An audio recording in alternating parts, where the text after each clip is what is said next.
Hello everybody, I toast to you and all you do. I hope you're having a fantastic day and you're enjoying the last of summer. We are about to come up to the equinox, which is very exciting. I hope everybody has a harvest plan or some kind of feast plan to honor the harvest. Go out and get all your favorite foods. I will be making a video for the harvest and whatnot. It'll probably be coming up on Monday.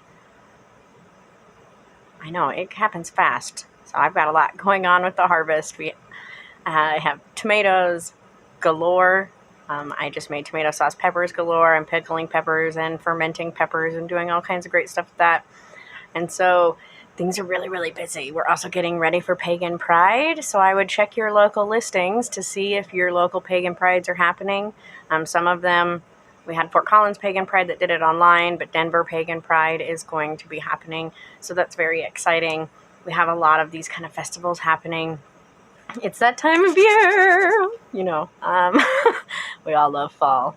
So we also have the full moon coming up. So this next full moon will be on Monday. It is the 20th. For some people, I think it'll be on the 21st. Let me double check my notes. Yes. So in the UK, it'll be on the 21st. Here in the United States, it'll be in the evening of the 20th, and it'll be in Pisces. So we have a lot of emotions and empathy and feelings and connections and flowing energy that comes with Pisces, and the full moon, which is beautiful, heightens that, and so we get this grand flowing energy. We also have the corn moon, which is this last moon before the equinox. And the corn moon is named, obviously, because the corn is ready. We also have wheat ready. And so this is a grand magical time to go harvest. If you have herbs or anything like that you're growing, if you have an area where you can go collect wild within the rules of your area, this is a great time to go out, and under this full moon is really magical to collect things. So this is also a shifting moon, so the energy is shifting. So we're going from that harvesting, from summer and this big, bountiful manifestation energy into a harvesting energy. And from this moon into the harvest, the early, the equinox, and then through the rest to the end of the last harvest, or Samhain, or Halloween, that these moons are all kind of harvest moons. So magically, this is a time for healing and treating yourself so that you can be ready for winter. It's also a time when we begin those preparations for winter. So lots of things, not just healing, but also, cleaning out your house, cleansing your space, magically, emotionally, spiritually, all of those things. Pisces can really bring in that water flowing energy, which can help everything just kind of flow. It also can help you with divination. So we are coming into this shift, and by Samhain, the veil will be lifted. And so for many, you will start to have more vivid dreams. Your emotions might be more flowing. You might be connected to your spirit guides, little things like that. And they're just going to get that heightened awareness, I guess, is only going to get stronger as the veil gets lifted, and more and more people can connect with these energies that for some are elusive. So for those who are more sensitive, this is a really sensitive time where you get to connect with your spirit guides, your ancestors, and that's all kind of starting now. So divination, dream journaling, dream magic, looking into the past, any kind of divination really is going to be very, very potent right now. Your readings that you do for yourself or others might become really literal. They might become really open, like rah, in your face. Just because they're going to be so honest, and it's going to be so easy for them to communicate. There's not like a barrier, I guess. This is also the end of the cycle. So Pisces being the end of the zodiac, and the corn moon being the end of summer. And we are at the end of this manifestation point. And now it's time to harvest all of that energy that we've manifested all year and, reap what you sow. Bring that energy back to you. And sometimes this can be frustrating because we didn't get all of the things done that we wanted to get done, or we didn't put the energy where it needed to be, and we kind of see that. And Pisces, being this reflective sign, might remind you of that, and that can be kind of frustrating. So if you feel like you're getting those reminders, use it as a tool to help you, see the problem and find a solution and kind of work through that.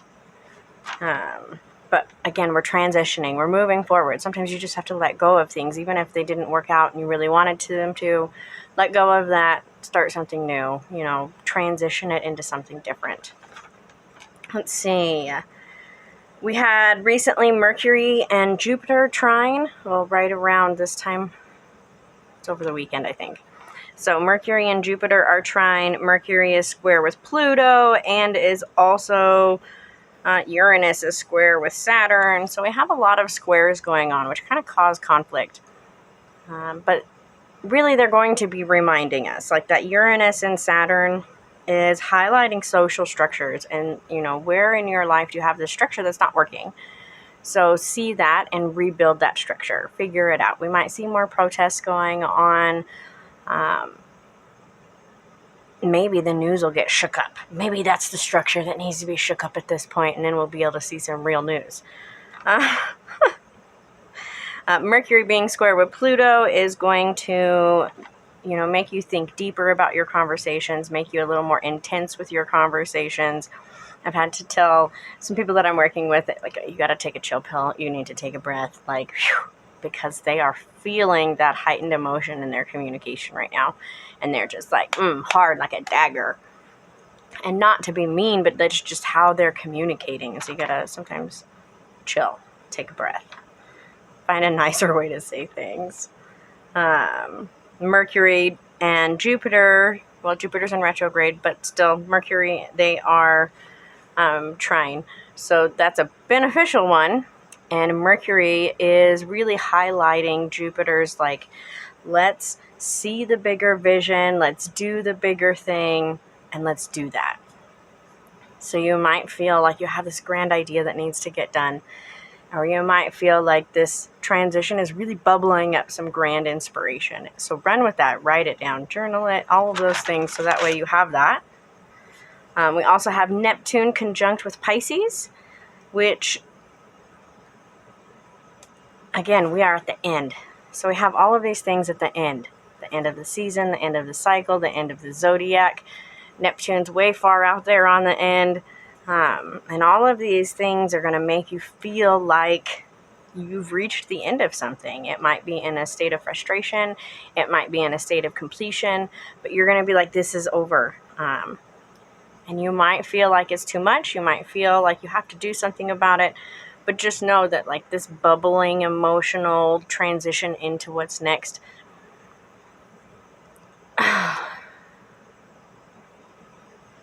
is always present. We're always transitioning. That's, sometimes we get caught up in oh my goodness, it's the end of the cycle, it's the end, and but that's a good thing. Without the end, you can't have a new beginning. Every year the god dies and is then reborn. And we see that in a lot of different mythologies. The goddess dies. We have these things that happen and the transitions, and then something new and amazing is born out of that. And so you have to let something new be born. So don't let the anxiety of Pisces and the end and all of this feelings of oh, is my camera not working?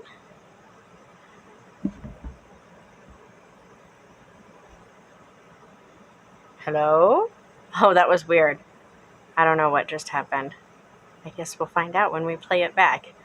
Anyways, we're at the end. See, my spirit guides were pushing buttons. They were stop talking about this, move on. So let's talk more about the moon. The moon right now is really reminding us to check into our higher self, to look at who you want to be, and to dive deeper into that and really honor that. We have one more thing. We have Venus opposing Uranus, and this is square to Saturn. And so Venus over here is really going to make you analyze your relationships. So don't get too caught up in that.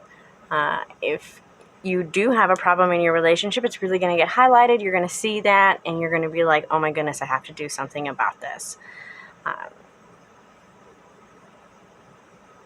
And it might push you towards a break. It might push you towards doing something different, and that's okay. Again, this is a cycle with the planets that where they're at, and the moon that we're in, and the cycle of the seasons, and all of this Earth's energy is at the state of end. This is the first harvest. This is the beginning of the end. And because we come from a society that sees the end as fatal, and this is the grand finale, you're not coming back from this, we oftentimes carry that futility into our pagan faiths. And this is one of those aspects of Christianity that you have to let go of. And here we have this great reminder that with this first harvest, with this last corn moon, with Pisces where it's at, and all of the planets doing their thing, they're all reminding you. We have to let go. We have to stop. We have to move on. And in order to do that, this has to die. And we have to do something new. We have to move on to something new. And we have to allow that to happen. If we keep holding on and holding on and holding on because we're scared of this end, because we think, oh, it's the end of everything. It's not. Things will transition through. Things will cycle through to the next. Even at the end of this life, your spirit continues on. I say this again and again, but energy cannot be created or destroyed, only transformed. And when the energy that is your soul, that is your being, your inner self, leaves this physical body, it is only transformed into something new, and therefore it continues to live. And you get to be reborn. You get to do it again and try something different, and that's a beautiful thing. And even on a smaller cycle, like right now, where we end this season and we're getting ready for this harvest so that we can transition into something new, you have to let that go. You have to let it die. The death card in the tarot or in a lot of different readings is not ever seen as like this horrible, because that's not what it is. It's seen as a chance to end something for something new to begin. So I have a lot of that energy going on right now. And the more that you fight it, the more traumatizing it is for this end and then to start a new thing.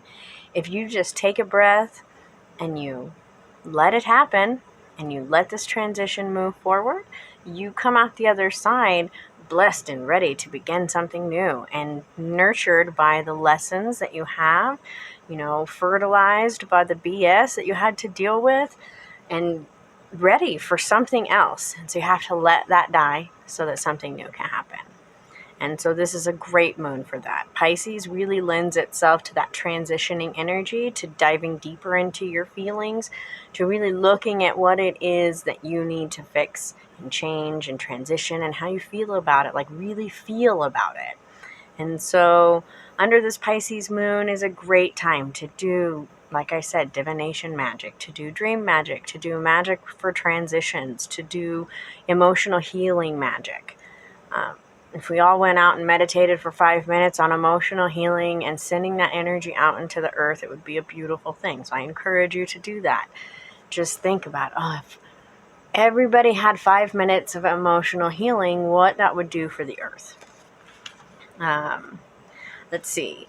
What else do we have? Pisces is a feminine energy. It deals with water. It's ideal for magic in general, honestly. So any kind of magic right now with this manifesting and harvesting energy is also going to be really heightened. So if you make moon water under this moon, it's going to be really potent for like emotional spells and dealing with your feelings and love spells and those kind of things.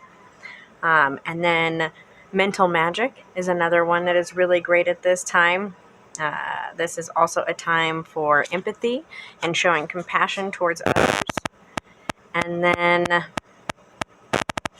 again, dream magic. Pisces is just it deals with these dark, intuitive, magical aspects of life. And so I encourage you under this next full moon to get out and feel that, to do some divination, do some dream magic, do some self-healing, dive deeper into your emotions and see what it is that's getting you so that you can heal. As always, if you have any questions, don't hesitate to comment in the comments below. Don't forget to like and subscribe and all that amazing stuff. And I toast to you. I hope you have a beautiful full moon.